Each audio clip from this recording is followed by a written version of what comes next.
अच्छा, वो कहाँ से लाए? नहीं हुआ? कल क्या पढ़ा दिया ऐसा? अब ऐसे तो एक एक देवी को तो याद करना ही पड़ेगा। हाँ, उनकी ट्रिक बताऊंगा मैं।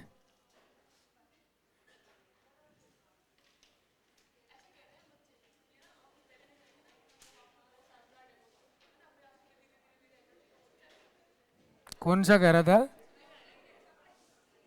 कौन कह रहा था? ऐसा कभी नहीं हो सकता।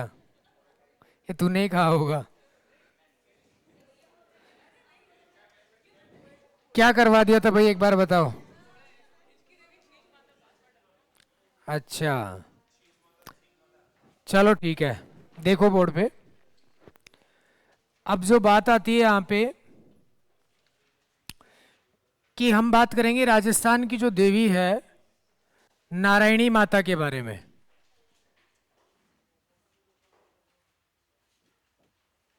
नारायणी माता के बारे में।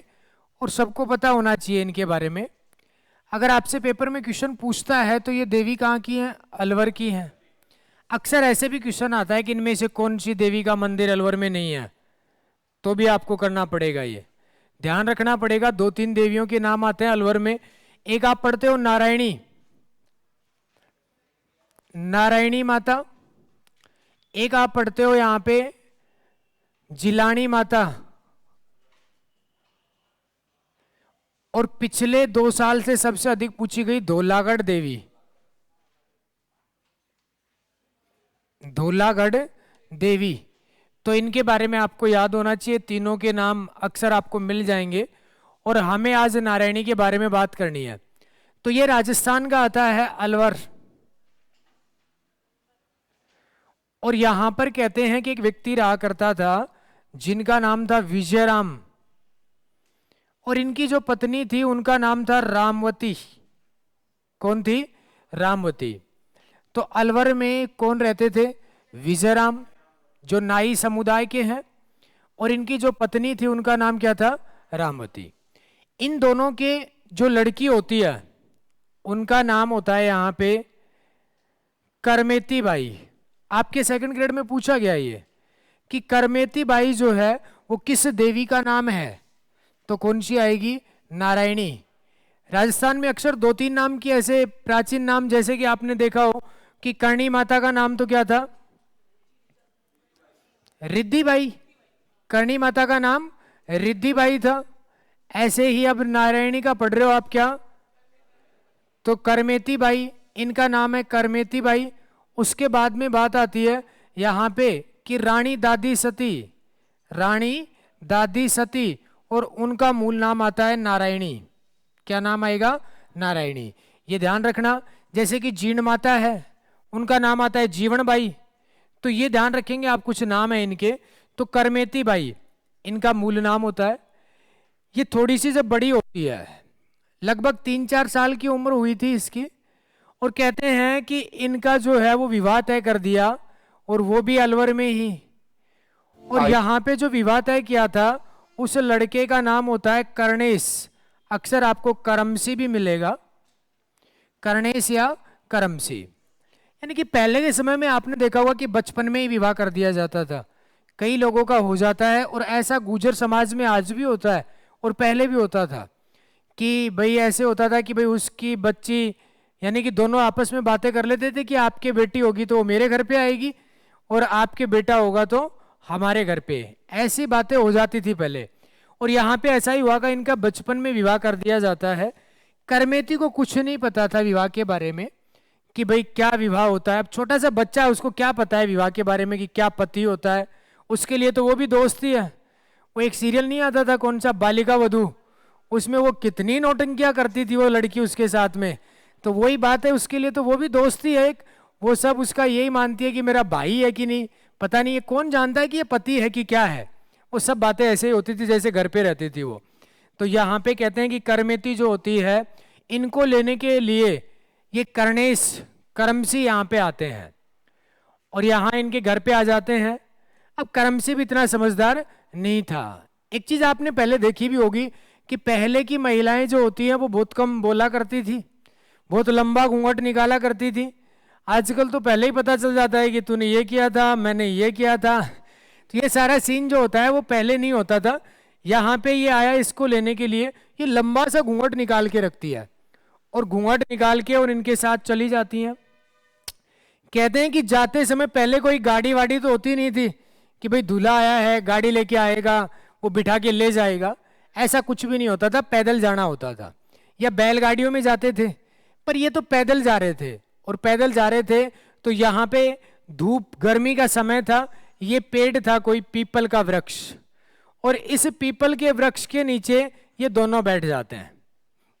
अब भी ये आदमी ऐसा है कि इसको नहीं बोल रहा, इतनी दूर इसके साथ चल के आ गई, फिर भी इससे कोई बातें नहीं कर रहा कि तू कौन है क्या है। इसको बस घर वालों ने ये कहा था कि तेरी पत्नी को लाना है, ये आ गया। वहां से इन्होंने पीछे कर दिया, एक बैग हाथ में दे दिया, उसको पकड़ के अपने घर जाना है और इसको छोड़ना है। इसकी ड्यूटी ये है बस, और कोई काम नहीं है। बीच में कोई बातें नहीं कि कोई अच्छी ढंग की बात कर ले, नहीं, बातें ही नहीं करता ये। यहाँ पे बैठ गया, यहाँ पे ये महिला भी बैठ जाती है। ये सोचती है कि यार किस आदमी के साथ में विवाह कर दिया, जो आदमी मुझे बोल नहीं रहा। मुझे लगता है कि उस समय ये एक सॉन्ग गाई होगी कि थोड़ी जगह दे दे मुझे, तेरे पास कहीं रह जाऊं मैं। तो यहाँ से बात आती है कि इसने गाया होगा कुछ ऐसा, पर फिर भी ये नहीं सुन रहा क्योंकि ओगड़ आदमी था, कुछ नहीं सुनता किसी की भी, यहाँ पे बैठा रहता है। कहते हैं कि सायकाल हो गई, ये आदमी उठा नहीं। तो बाद में पता चला कि कोई सर्प इसके पास से इधर से आया और उसने इस कर्णेश को काट लिया, कर्णेश को काट लिया, और काटने के बाद में इसकी मृत्यु हो गई। अब ये वैसे कि जैसे बैठा था वैसे कि वैसे उस पेड़ के चिपक गया। इस महिला ने सोचा कि यार ये सो रहा होगा, हो सकता है ये सो रहा होगा, पर इसने जैसे इसको हिलाया, सायकाल हुई कि ये आदमी यहीं रखेगा कि घर ले जाएगा कि नहीं, तो उसने पकड़ के जैसे हिलाया तो ये जमीन में गिर गया। और जैसे ही जमीन में गिर जाते हैं यहाँ पे, तो ये जोर से चिल्लाती है, और जैसे ये चिल्लाती है तो ये पूरा जंगल था, और इस जंगल में मीणा जाति के लोग जो होते हैं वो गाय चरा रहे थे। क्या चराते हैं? गाय।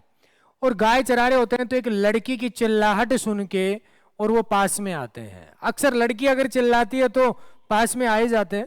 मैं अलवर में पढ़ा रहा था तो वहां पे मैंने देखा कि जैसे ही सायकाल का समय तो लगभग 7 बज रहे होंगे, एक बैच था सेकंड ग्रेड का, वो पढ़ा के वापस आ रहे थे, मैं स्टैंड पे खड़ा हो गया।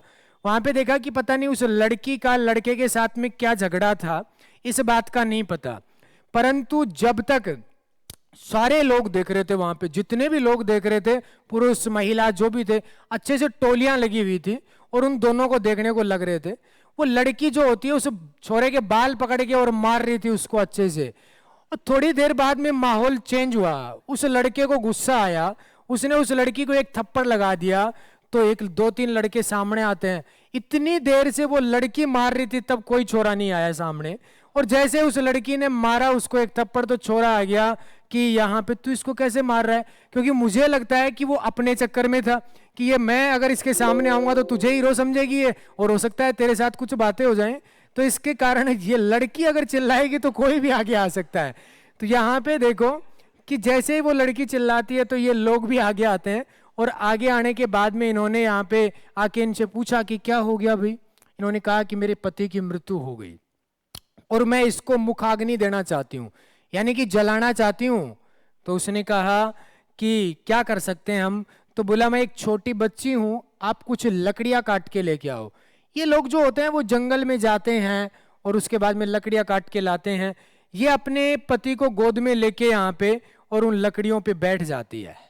जैसे ही बैठ जाती है तो इसने जितने भी मीणा जाति के लोग थे उनसे कहा कि आपको क्या चाहिए, कोई भी वरदान मांग सकते हो मेरे से, क्योंकि सती होने वाली है ना अब, तो कोई भी वरदान मांग सकते हो। उन्होंने कहा कि माताजी इधर पानी की कमी है, इस जंगल में हम गाय लेके घूमते रहते और पानी नहीं है, हो सके तो आप पानी ला दो। तो उन्होंने कहा कि ठीक है। तो कहते हैं कि उन्होंने कहा कि एक लड़का आप में से कोई भी दौड़ेगा यहाँ से, और दौड़ने के बाद में जब तक वो लड़का पीछे घूम के नहीं देखेगा तब तक पानी जाता रहेगा, और पीछे घूम के जैसे ही देखेगा पानी बंद हो जाएगा। तो कहते हैं कि उनमें से एक लड़का दौड़ा, लगभग 3 किलोमीटर तक दौड़ सका वो। फिर उसने सोचा कि यार कुछ नहीं होता, ये सब फालतू की बातें हैं। वो पीछे घूम के देखता है, आज भी इन देवी के मंदिर से और यहाँ तक तो पानी जाता है और उसके बाद में स्वतः ही समाप्त हो जाता है। इस देवी का जो मंदिर है वो एक पहाड़ी पे बना हुआ है और उस पहाड़ी का नाम अक्सर आपसे पूछा जाता है कि बरवा की डूंगरी। कौन सी डूंगरी? बरवा की डूंगरी। बरवा की डूंगरी पे नारायणी माता का मंदिर है, तो एक डूंगरी पूछी जाती है सील की, और इसको तो याद ही नहीं करना, इस पे कौन सी देवी का मंदिर है? शीतला माता का। ये दो डूंगरी फेमस है जो पेपर में अक्सर आती रहती हैं, एक सील की डूंगरी होती है और एक बरवा की डूंगरी होती है। तो आप याद रखेंगे कि बरवा की डूंगरी पे किस देवी का मंदिर है? तो नारायणी माता, जिसके बचपन का नाम क्या था? करमेती बाई। इनका जन्म कौन से समाज में हुआ था? नाई समाज में। जो कौन आते हैं? विजयराम नाई। और इनकी माता कौन थी? इनके पति का नाम क्या होता है? कर्णेश। क्या होता है? कर्णेश। इस देवी के मंदिर में जाओगे तो यहाँ पे आपको एक कुंड मिलेगा, और इस कुंड में जब आप झुक के देखते हो तो झुक के देखने पे आपको ऐसा लगेगा कि इसमें चांदी के सिक्के हैं। आप उसमें हाथ डालोगे, निकालोगे तो पत्थर आएंगे, क्योंकि अपने नसीब ऐसे हैं ही नहीं। अपने नसीब ऐसे थोड़ी है तो चांदी आएगी। अगर चांदी आए तो कौन सेकंड ग्रेड की तैयारी करता है? वहीं बैठे रहे, रोज निकालते रहे। तो ये बात आती है कि वो इस देवी के मंदिर में है।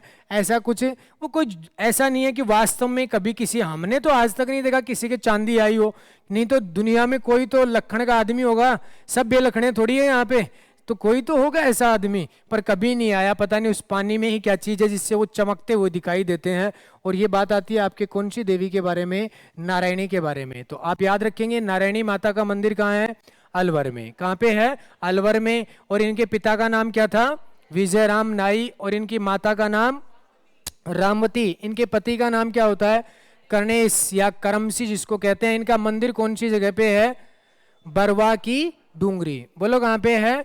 बरवा की डूंगरी। और यहाँ पे बताते हैं कि इस देवी के जो पुजारी होते हैं, देखो कुल देवी तो ये नाइयों की है, आपने भी पढ़ा है, कुल देवी तो नाइयों की है, परंतु इसके जो पुजारी होंगे वो मीणा जाति के होंगे।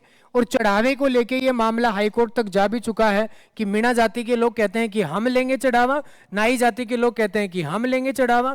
क्योंकि नाई कहते हैं कि हमारे समाज में इनका जन्म हुआ है, ये हमारी कुल देवी है। और यहाँ पे मीणा जाति के लोग कहते हैं कि इसके पति को हमने मुखाग्नि दी थी, इसलिए हम लेंगे चढ़ावा। तो इन दोनों का मामला अब तो निपट चुका है। तो अब आप लिखेंगे एक बार नारायणी माता, बोल के लिखा करो, नारायणी माता। इनके पिता का नाम क्या है? विजयराम। माता का नाम रामवती। इनका मूल नाम बताओ? करमेती बाई।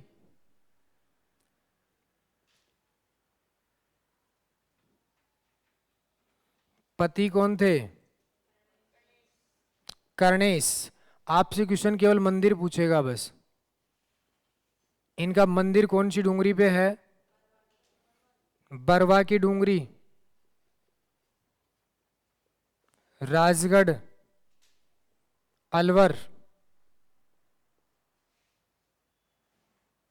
पुजारी कौन होते हैं?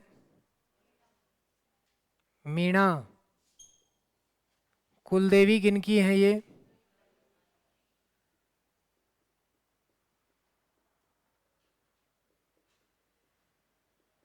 नाइयों की। कुलदेवी किनकी है? नाइयों की।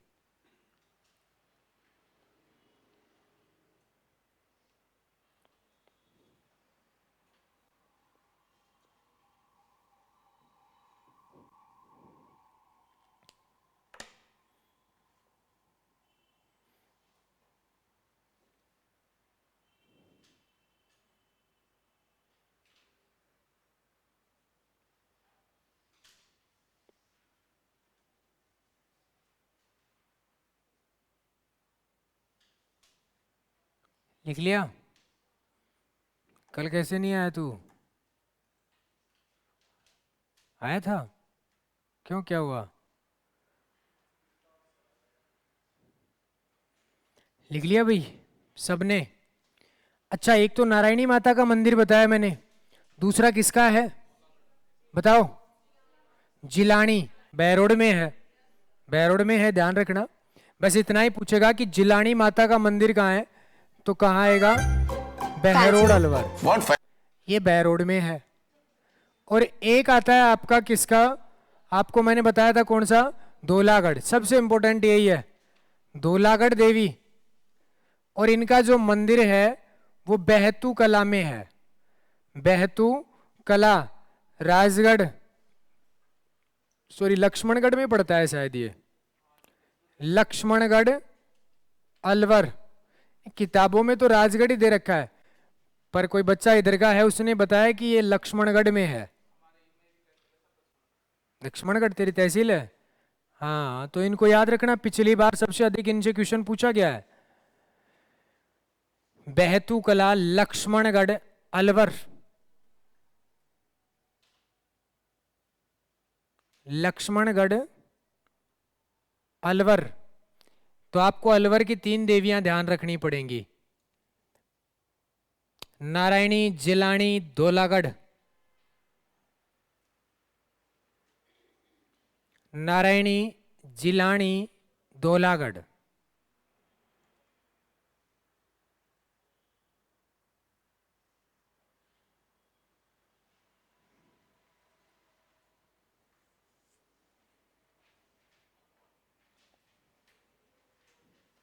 हो गया, मिटा दूं? इनमें मंदिर ही पूछा जाता है अक्सर कि कौन सी देवी का मंदिर कहां है।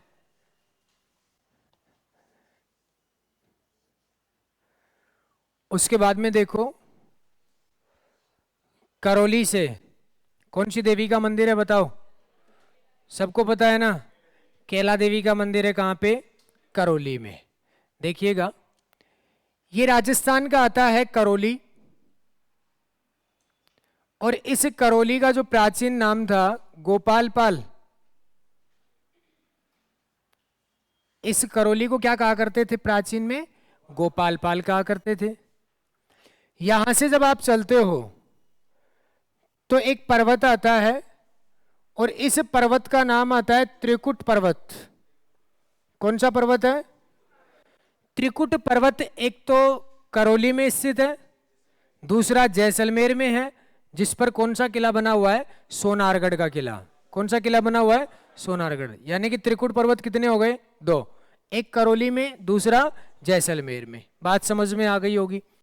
इस त्रिकुट पर्वत के पास में एक नदी आती है, और ये नदी जो है इसका नाम आता है काली सील।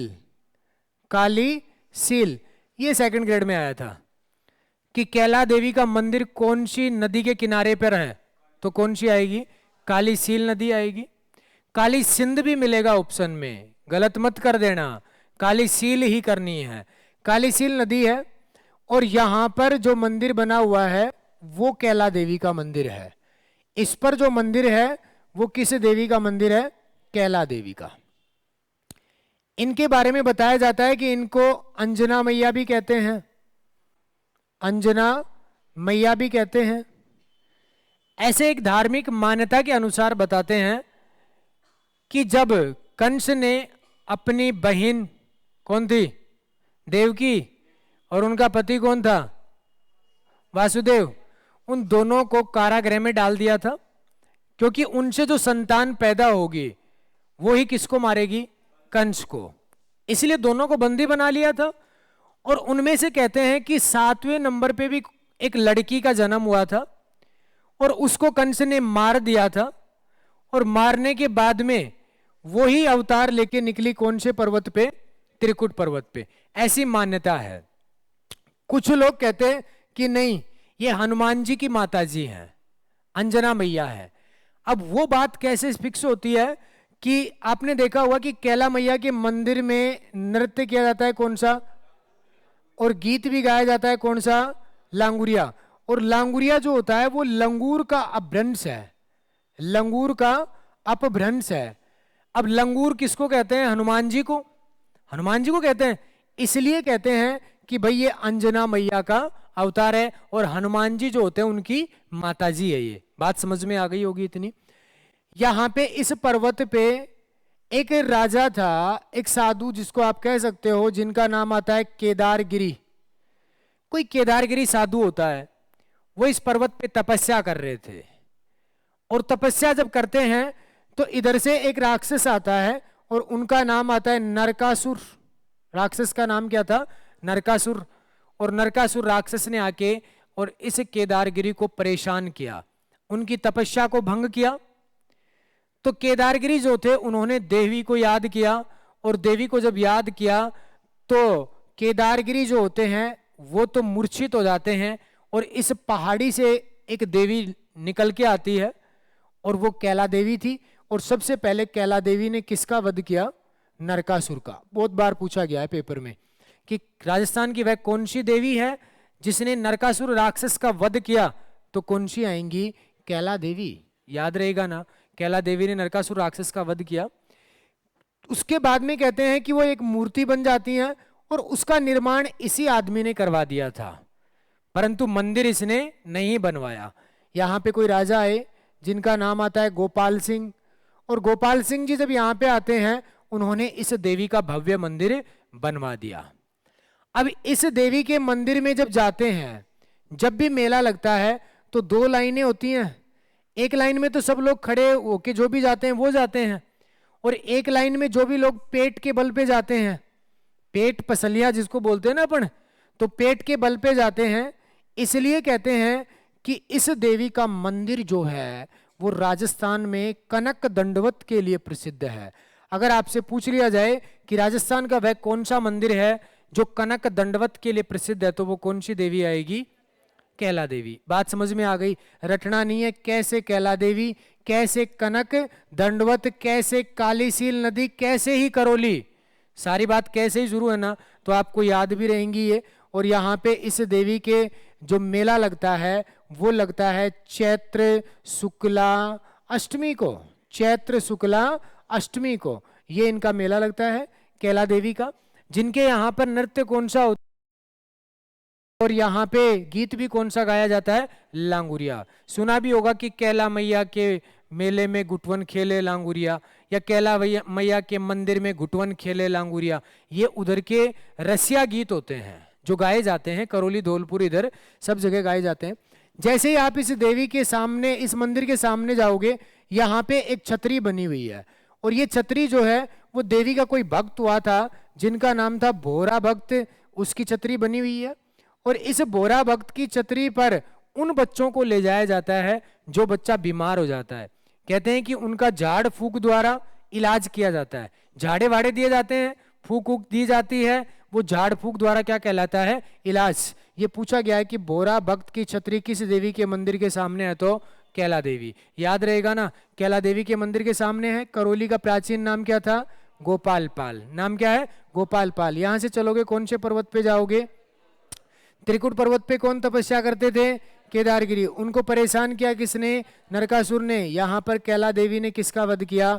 नरकासुर का। और ये कौन सी नदी के किनारे है?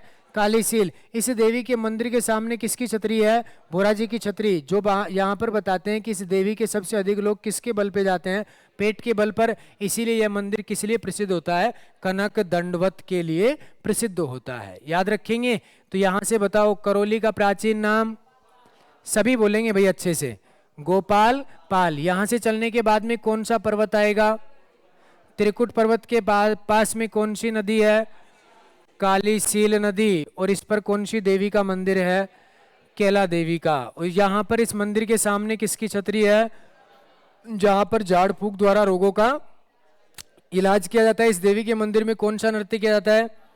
लांगुरिया नृत्य किया जाता है। और गीत भी कौन सा गाया जाता है?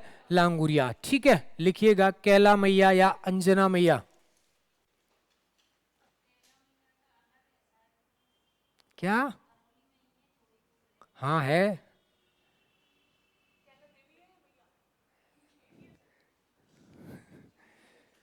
तेरे क्वेश्चन का कोई जवाब नहीं होता। बात वही है, देवी बोल ले मैया बोल ले, एक ही बात है। अपने इधर जो माँ बोलते हैं ना, जो अपनी साइड में माँ बोलते हैं ना, वो करौली धौलपुर में मैया ही कहते हैं। चाहे कुछ भी हो, पूछ लो इनसे, सबसे मैया ही कहते हैं। ये अपनी मम्मी को भी मैया ही कहते हैं कि फोन मत कर, मैया बैठी है। लिखिएगा, लिखना। इनका मंदिर, मंदिर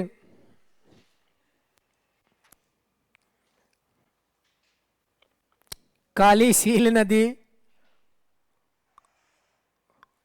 काली सील नदी, त्रिकुट पर्वत, त्रिकुट पर्वत,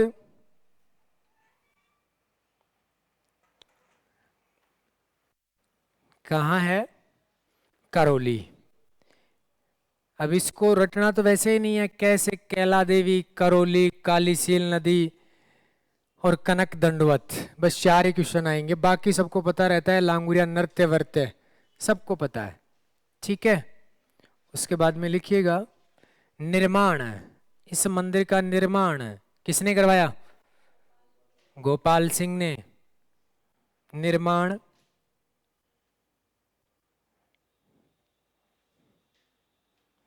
गोपाल सिंह, लिख लिया। उसके बाद में लिखिएगा कैला देवी ने नरकासुर राक्षस का वध किया। कैला देवी ने नरकासुर राक्षस का वध किया। कैला देवी ने नरकासुर राक्षस का वध किया।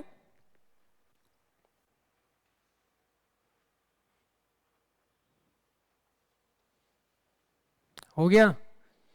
उसके बाद में लिखिएगा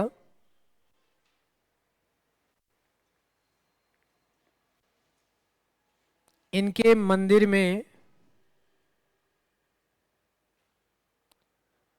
लांगुरिया, इनके मंदिर में लांगुरिया,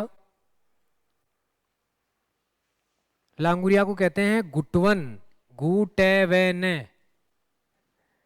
गुटवन नृत्य किया जाता है।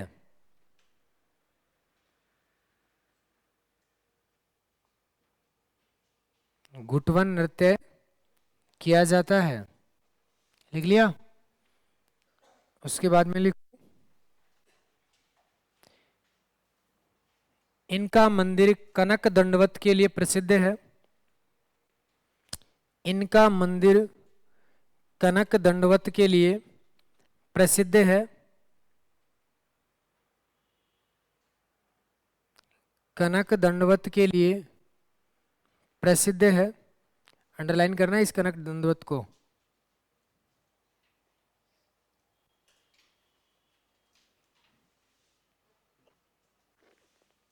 मेला, वो भी लिखवा दे। लिख लो, पहले मेला लिख लो फिर लिख लेना। मेला चैत्र शुक्ला अष्टमी,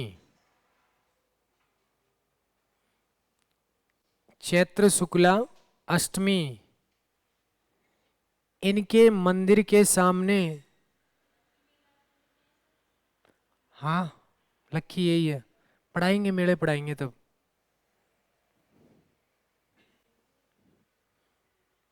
सामने, इनके मंदिर के सामने बोहरा भगत की छतरी है।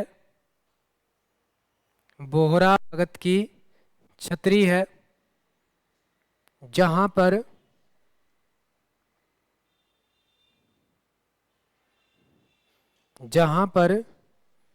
झाड़ फूक द्वारा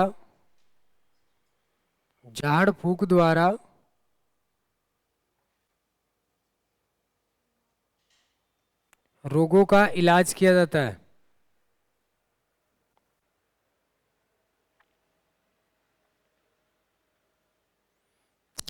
ठीक है, झाड़ फूक द्वारा रोगों का इलाज किया जाता है। कौन सी देवी आएगी? कैला देवी। आपने यहाँ पे आज बात की नारायणी और कैला देवी। तो अलवर में तो कितने मंदिर थे? 3। बोलो एक बार सभी। एक तो नारायणी का, दूसरा जिलानी का, तीसरा कौन है? धौलागढ़। नारायणी माता जो है उनके पिता का नाम क्या था? विजय राम। माता का नाम, उनका मंदिर कौन सी डूंगरी पे बना हुआ है? बोलो। बरवा की डूंगरी पे। किसका मंदिर है? नारायणी माता का। याद रखना। उनका मेला भी मैंने लिखवा दिया यहाँ पे, क्योंकि अधिकतर देवियों के जो मेले हैं ना वो चैत्र और आश्विन में लगते हैं। कोई एक दो के याद रखने, और ऐसे पूछेगा भी नहीं आपसे, कुछ का पूछेगा जो पता रहेगा अपने को। जैसे शीतला माता का पूछ लेता है तो सबको पता रहता है, शीतला अष्टमी को लगता है तो सबको पता रहता है। तो यहाँ पे उसके बारे में आप याद रखेंगे, क्योंकि इनमें से क्वेश्चन ऐसे आता है कि कौन सी देवी का मंदिर कहाँ पे है। और कुछ क्वेश्चन ऐसे होंगे जो बिल्कुल ही नए होंगे, जो नहीं पढ़े हुए होंगे कभी भी।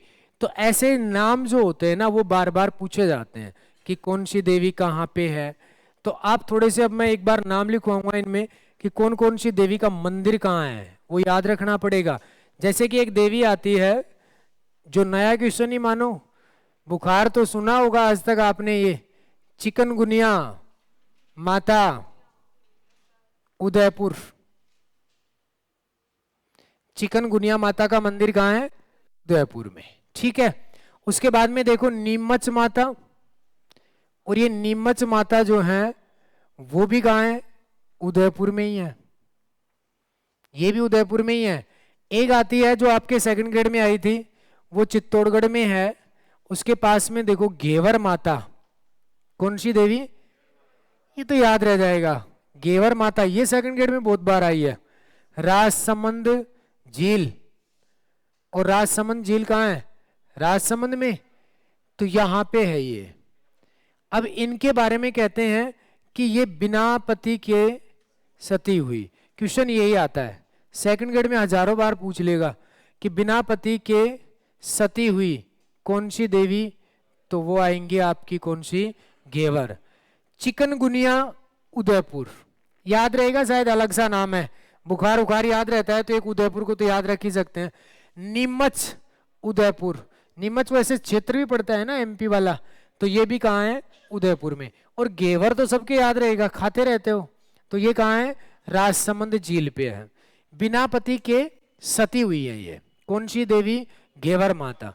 इनके बारे में मिलता है कि जब आप घेवर माता के बारे में जानकारी लोगे तो वहां पे आपको राजसमंद झील पे आप जैसे ही जाते हो तो वहां पे आपको बताएंगे वहां के लोग कि भाई ये देवी होती हैं और ये कैसे बिना पति के सती हो गई। तो कहते हैं कि राज सिंह जी जो होते हैं वो राजसमंद झील का निर्माण करवाते हैं। आपने ज्योग्राफी में भी पढ़ा होगा, राजस्थान ज्योग्राफी में पढ़ा होगा ना कि राजसमंद झील का निर्माण करवाया। चल रही है क्या ज्योग्राफी? हिस्ट्री चल रही है, आज पढ़ा था आपने। तो राजसमंद झील का निर्माण क्यों करवाया था, इसके पीछे कारण बताते हैं। रुक तो जाओ सुन तो लो पहले, फिर तुम बता देना, या तुम बता दो पहले, मैं सुन लेता हूं। सुन लो कि राजसमंद झील का निर्माण इसलिए करवाया गया, हिस्ट्री के हिसाब से अगर देखा जाए तो उसमें माना जाता है कि कुछ जगह पे ऐसा लिखे हुए प्रमाण मिलते हैं कि राज सिंह जो है वो बड़ा ही खड़ूस टाइप का आदमी था, जो हमेशा अपने हाथ में एक लठ रखा करता था कि कोई भी आए उसी को ही फोड़ दे, ऐसा आदमी था। और राज सिंह जी जो होते हैं इन्होंने क्या किया कि इनके 2-3-4-5 रानियां सबके राजाओं की होती हैं, उनमें से हमें जब प्रमाण मिलता है तो 2 रानियों के बारे में कि इनकी 2 रानियां होती हैं और उन 2 रानियों में 2 बेटों को जन्म देती हैं। वो जो 2 बेटों को जन्म देती हैं तो कहते हैं कि भाई राज सिंह जी जो होते हैं उन्होंने कह दिया था कि भाई सबको पता है कि जो बड़ा बेटा होता है वो राजा बनेगा, पर छोटी वाली रानी जो थी वो नहीं चाहती थी कि मेरा बेटा राजा नहीं बने। वो हमेशा यही चाहती थी कि मेरा बेटा जो है वो क्या बने? राजा बने। तो कहते हैं कि वो छोटी वाली जो होती है अपने बेटे को राजा बनाने के लिए कुछ भी करेगी, मारेगी किसी को, पर अपने बेटे को क्या बनाएगी? राजा। अब उसने कहते हैं कि उसके बड़े बेटे को गलत साबित किया छोटी वाली रानी ने, और राज सिंह जी को मैंने बताया कि वो लट रखा करता था, उसने अपने बड़े बेटे को फोड़ दिया। उसको पता नहीं था कि ये मर भी जाएगा। कहते हैं कि राज सिंह जी के हाथ से उनका बेटा जो है वो मर गया, और मरने के बाद में अब तो छोटा ही बच गया, क्योंकि उसको कहा किसने था, उस छोटी वाली रानी ने। अब छोटी वाली जो रानी थी उसके पक्ष में एक राजपुरोहित था। ये दोनों मिलकर राज सिंह जी को भी मारने वाले थे कि राज सिंह जी मर जाएं तो मेरा बेटा जो है छोटा वो क्या बन जाए, राजा बन जाए। तो राज सिंह जी के बारे में कहते हैं कि उनको मारने वाली थी वो। और क्या हुआ कि उसने एक पत्र लिखा, एक कागज पे लिखा और उस राजपुरोहित को पहुंचाया कि क्यों ना हम दोनों मिलकर राज सिंह जी को मार देते हैं। वो पत्र उस राजपुरोहित के पास में पहुंचा, क्योंकि वो किसका पंडित था, राज सिंह जी का भी था। उस राजपुरोहित ने जब वो पत्र आया था तो सामने राज सिंह जी बैठे थे। उसने तलवार की जो म्यान होती है उसमें उस कागज को डाल दिया। और उस कागज को डालने के बाद में कहते हैं कि उस राजपुरोहित के पास में एक लड़का काम किया करता था, क्योंकि काम बहुत सारा था, ज्यादा फैल गया तो एक आदमी को और रख लिया उन्होंने। एक दिन उस लड़के को कोई त्योहार था तो उसको छुट्टी चाहिए थी। और छुट्टी चाहिए थी तो उसने कहा राजपुरोहित से कि महाराज मुझे छुट्टी चाहिए, मैं घर पे जाऊंगा। तो पहले के समय में ये लुटेरे चोरी ये सब हुआ करती थी, लोग रात के समय में बाहर नहीं निकलते थे, कोई भी मार देगा। अब उस राजपुरोहित ने कहा कि भाई जा, और लगभग समय हो रहा था रात के 8 बज रहे होंगे। तो उन्होंने कहा कि ये मेरी तलवार जो है जिसमें वो पत्थर रखा था ये साथ में लेते जाना। तो वो साथ में लेके चला गया। अब उसने रास्ते में जाके उस तलवार को निकाला होगा, उसके साथ वो कागज भी खिंच के बाहर आ गया। बाहर आ गया तो उस लड़के ने पढ़ा कि यार ये तो अपने राज सिंह जी को ही मारने वाले हैं, और ये तो वो रानी प्लान बना रही है। वो दौड़ के घर तो नहीं गया, वापस आ गया। राज सिंह जब वापस आएगा तो आदमी 12-1 बज गए, सब सो।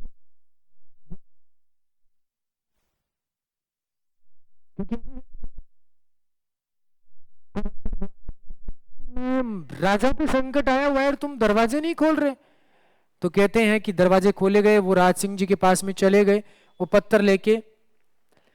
अब भाई साहब को पता चला कि ये सारा खेल खेलने वाली तो कौन थी, ये छोटे वाली रानी थी। उसके हाथ में लठ होता ही है, बड़े आराम से सो रही होती है मैडम फैल के, और जाके मारा उसके सर में, वो भी मर गई। 2 लोगों को मार दिया उसने, राज सिंह ने। कहते हैं कि बड़ा बेटे को मार दिया, दूसरे वाली पत्नी को मार दिया। इस बात का पता चला सुबह उस छोटे वाले लड़के को कि उधर पहले तो सूरजमल की कुछ नाम था उसका, उसको मार दिया था बड़े वाले को, अब तेरा नंबर आने वाला है क्योंकि सबकी जड़ तो तू ही है। तो वो फांसी वासी खा के मर जाता है, पर पाप तो किसके लगेगा, राज सिंह के लगेगा, राज सिंह के लगेगा।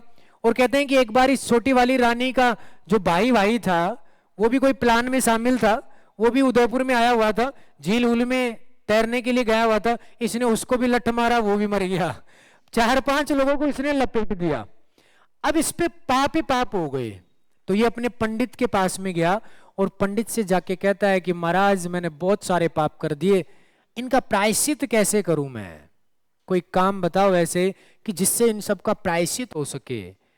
तो उन्होंने कहा कि प्रायश्चित तो तब हो सकता है कि या तो तू युद्ध में लड़ता हुआ मारा जाए, पहला कारण है। दूसरा कारण, या तू जीवित ही अग्नि में बैठ जाए, और तीसरा कारण, या तू कोई भी तालाब नहर का निर्माण करवाए, तो तेरे सारे पाप समाप्त हो सकते हैं, नहीं तो तेरे पाप समाप्त नहीं होंगे। तो कहते हैं कि राज सिंह जी युद्ध लड़ने भी गए। अब भाई नहीं मरे तो नहीं मरे। अब राजपुरोहित के पास में वापस आया कि मैं खूब युद्ध लड़ लिया, मैं नहीं मर रहा। बोला तो अग्नि में बैठ जा, नहीं मर रहा तो अग्नि में बैठ जा, भाई प्रायश्चित करना है तो अग्नि में बैठो। तो कहते हैं कि नहीं उसमें मैं बैठ नहीं सकता, नहीं बैठ सकता तो आप कोई नहर का निर्माण करवाओ। तो कहते हैं कि राज सिंह जी ने इस झील का निर्माण करवाया, किसकी वजह से, पापों का प्रायश्चित करने के लिए। झील तो बनवा दी, कैसे बनवाएगा, झील को बनवाता दिन में, रात को टूट जाती है। दिन में बनवाए फिर रात को टूट जाए, तो फिर कहते हैं कि इसकी समस्या हो गई। यार ये समस्या क्या है, दिन में बनवाते हैं फिर टूट जाती है इसकी दीवार। पंडित के पास में गया, झील बनवा रहा हूं, दिन में बनवाता हूं, रात को टूट जाती है, क्या करूं इसके बारे में। बोला इस झील की नींव ऐसी लड़की से रखवाओ जिसके बाएं गाल पे तिल हो, और वो लड़की जब उस झील की पहली नींव रखेगी, पत्थर रखेगी, तो ये झील बन के तैयार हो सकती है, नहीं तो नहीं होगी बन के तैयार। राज सिंह जी सोचते हैं कहां से लाएं बाएं गाल के तिल की लड़की, कहां मिलेगी। सेना को भेजा कि ढूंढो, जहां भी मिले उठा लो।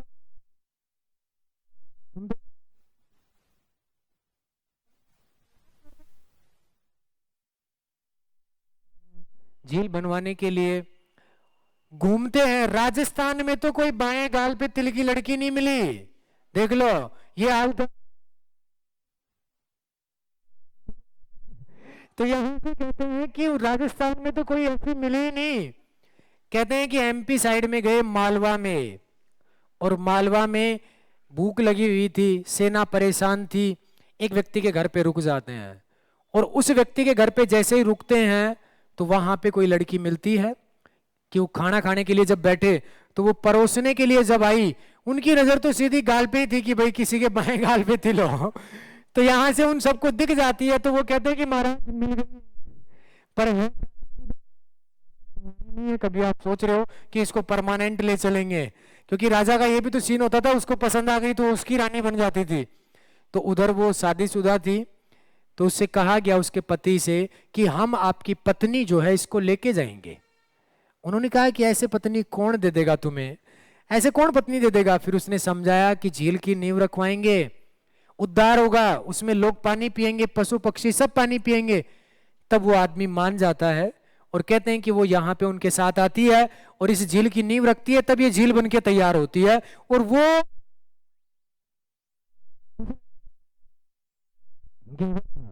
ये लड़की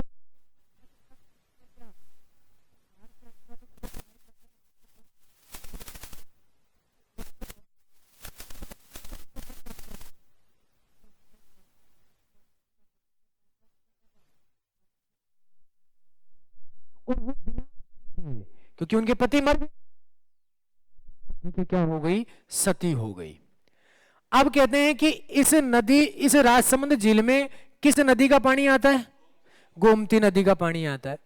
उस नदी के पानी का भी कोई कारण था।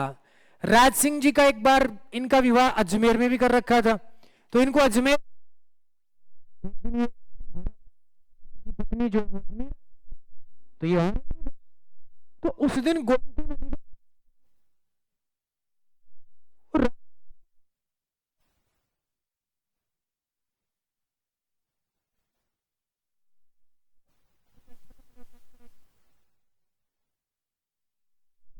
किस झील में आ गया, वो राजसमंद झील में। इसलिए रोका गया था क्योंकि ससुराल में अड़चन हो रही थी आने जाने में। तो ये बात आप याद रखेंगे, इसलिए ये बिना पति के यहाँ पर सती हो गई। कहानी समझ में आ गई होगी सारी बातें। राज सिंह मूसड़ आदमी है, ऐसा काम आदमी सबको मारता था वो, तो ध्यान रखेंगे इनके बारे में। उसके बाद में ये भी ध्यान रहेगा, चिकनगुनिया, नीमच माता, उदयपुर घेवर माता, राजसमंद। ठीक है। आपके सेकंड ग्रेड में एक आया था बड़ली माता। बड़ली माता है छिपो का आकोला, छिपो का आकोला। और ये छिपो का आकोला कहां पड़ता है, चित्तौड़गढ़ में। क्वेश्चन क्या था, ये नहीं था कि कहां है इसका मंदिर, क्वेश्चन ये था किस देवी के मंदिर में बच्चे के बीमार होने पर उसे 2 तिवारियों से निकाला जाता है और माता के नाम की तांती बांध दी जाती है, धागा बांध दिया जाता है। तो वो कौन सी आएगी, बड़ली माता। इसमें यही लाइन लिखनी होती है कि बच्चे के बीमार होने पर, बच्चे के बीमार होने पर उसे 2 तिवारियों से निकाला जाता है, 2 तिवारियों से निकाला जाता है, और माता के नाम की क्या बांधते हैं, ताती। ये लाइन आई थी योग के योग। तो कौन सी देवी आएगी, वो बड़ली माता। याद रहेगी ना, उतारो इन सबको।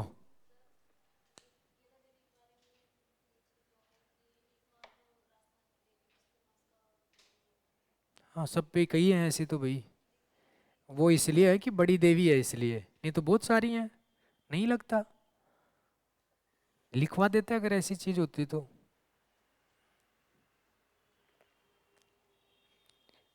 चिकनगुनिया,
इनको लिखने के बाद में ये लिख लेना, धन माता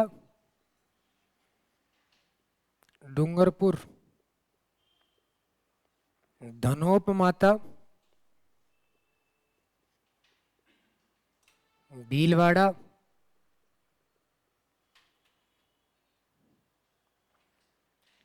कुंजल माता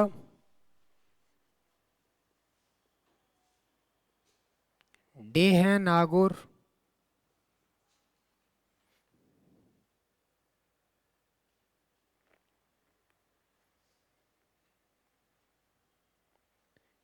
सुरजल माता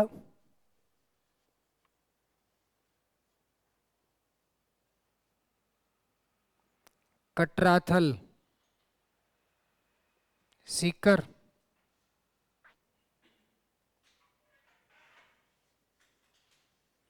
सप्त गोमाता रेवासा सीकर, शारदा माता चिड़ावा झुंझुनू।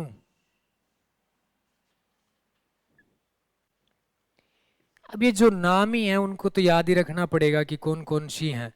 अक्सर क्वेश्चन जो बड़ी बड़ी देवी होती है ना उनसे आता है तो ठीक भी हो जाता है। कुंजल माता डे है नागौर,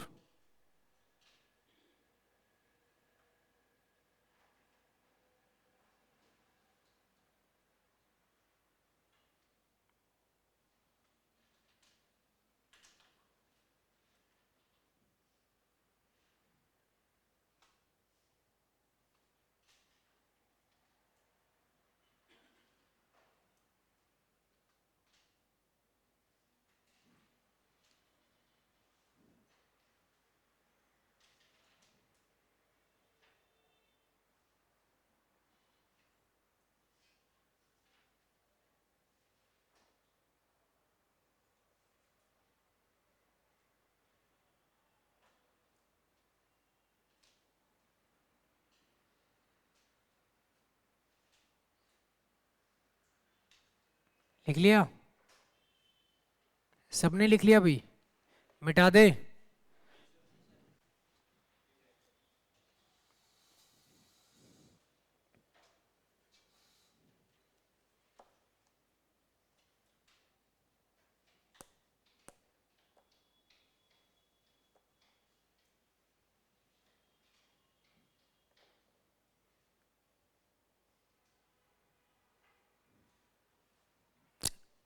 मिटा दूं क्या?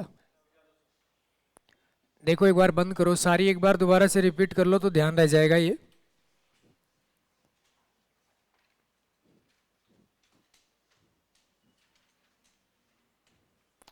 नारायणी पढ़ा आपने? नारायणी का मंदिर कौन सी डूंगरी पे है? बरवा की डूंगरी, राजगढ़ अलवर में है। नारायणी जो होती हैं उनका मूल नाम क्या था? बोलो। करमेती बाई होता है। नारायणी का मूल नाम करमेती होता है, उनका मंदिर बरवा की डूंगरी, राजगढ़ अलवर में है। इतनी बातें पूछी जाती है, उसमें ना पिता का नाम आता ना माता का नाम आया आज तक, केवल मंदिर आता है। ये पूछ सकता है कि उसके पुजारी कौन होते हैं? कुल देवी किसकी है? नाइयों की। ये पढ़ा आपने। कैला देवी पढ़ा। कैला देवी का मंदिर कौन से जिले में है? बोलो। कौन से पर्वत पे है? त्रिकुट पर्वत पे। नदी कौन सी है? उस देवी के मंदिर में सबसे अधिक लोग पेट के बल पे जाते हैं, इसलिए किस लिए प्रसिद्ध है वो? कनक दंडवत के लिए प्रसिद्ध है। कैला देवी ने किस राक्षस का वध किया था? नरकासुर राक्षस का क्या कर दिया था? याद रहेगा वो भी कैला देवी के बारे में। उसके बाद में हमने यहां पर पढ़ा है कि चिकनगुनिया माता कहाँ है? बताओ। नीमच माता कहाँ है? कहाँ है? उदयपुर में। और उसके बाद में पढ़ा आपने घेवर माता का मंदिर कौन सी झील पे है? राजसमंद झील पे है। जो कैसे सती हो गई थी? बिना पति के सती हो गई थी, और इसको लाया गया था राज सिंह जी के द्वारा, क्योंकि कौन सी झील की नींव रखवाई गई थी? राजसमंद। सारी बातें क्लियर हो गई यहां से। एक देवी है जिसके मंदिर में बच्चे को 2 तिवारियों से निकाला जाता है, कौन सी आएगी? कौन सी आएगी? बड़ली माता। बात समझ में आ गई? बाकी कल।